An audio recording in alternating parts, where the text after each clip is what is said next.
The men and women of each generation are remembered for how they changed society. Baby boomers had free love and civil rights. Generation X brought the age of irony and the dot-com bubble. Well, as for today's young adults, if you don't know their defining characteristic, just Google it. That's what they would do. Because the online world is incredibly important to them, as contributor Taryn Winter-Brill reports. Millennials, also known as Generation Y. They're the teens to late 20-somethings who rely on technology more than any generation before them. I mean, Google's a verb now. Just go Google it. Anthropologist Mark Lamont Hill says the internet isn't just a necessity, it's second nature. It's organic to them. It's their first language. It is as natural to them as eating and breathing. Just as important, 55% of millennials claim they couldn't live without it. I think I'd rather go with internet than have heat, I think. Really? A warm coat and internet access is great, yeah. I definitely do know a lot of people that probably wouldn't be too happy without the internet. It's kind of like shaped who we are as a generation. The same goes for their smartphones. If you had to lose your wallet or your smartphone, which would you choose to lose? Oh, yikes. I would choose to lose my wallet. Really? Yeah. Why is that? Because you can use your smartphone to then cancel all your credit cards. It's password protected, and I can instantly go to my iPad, find it, track it because it has a GPS chip inside. And while their tech skills might be top-notch, plugging in might be holding them back. The millennial generation is perhaps the most privileged, overscheduled, inactive generation, at least physically, we've ever seen. Only 25% of American teenagers held summer jobs this year, the lowest percentage ever recorded. And according to U.S. Census data, the number of young adults living with their parents is up nearly 5% since 2005. It seems like there was a time, probably before I was born, when you turned 18 and you're out of the house, and that is completely different now. As a generation, we're more dependent on like external factors such as the internet, such as our parents. Even though the statistics are gloomy, this generation's tech cloud does have a silver lining. They know how to work the world. They know how to connect with people. They know how to access information more quickly than any other generation in human history. It's just a click of a mouse away. Is it easy or is it lazy? Most millennials would say it's just part of growing up. Taryn Winter-Brill, CBS News, New York.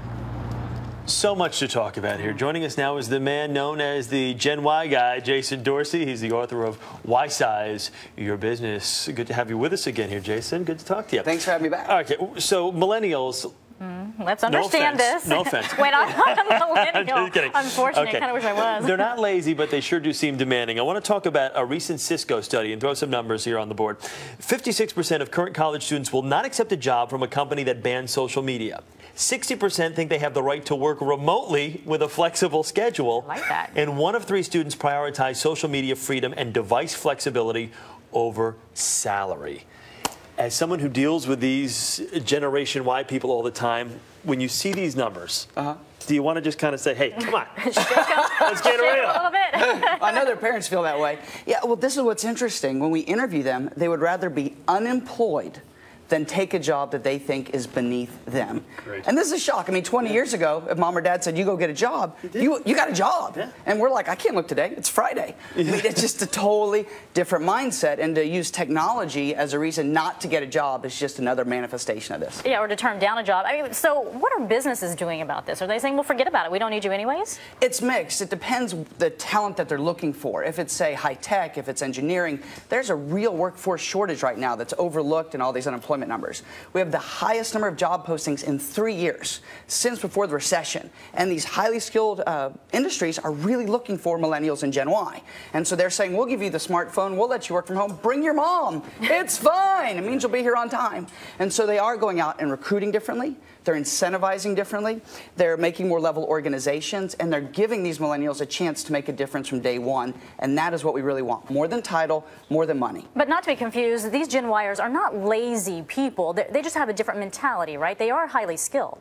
Well, some of them are lazy. All right. Look, let's not go overboard. I'm trying to help them out a little bit here. I mean, I have a lot of friends that haven't woken up yet. I mean, don't get me wrong. They're not looking for a job. It is 8:45. But they do have a different work preference. And what that means, like yesterday I spoke to all these CEOs and they said, Jason, your generation's great. They don't show up on time, but they stay late. At 2 a.m. they're sending emails. They're doing things on weekends. They are working. Yeah, we just work differently. Exactly. And that is the rub. Because people want us to work in the way in which they work.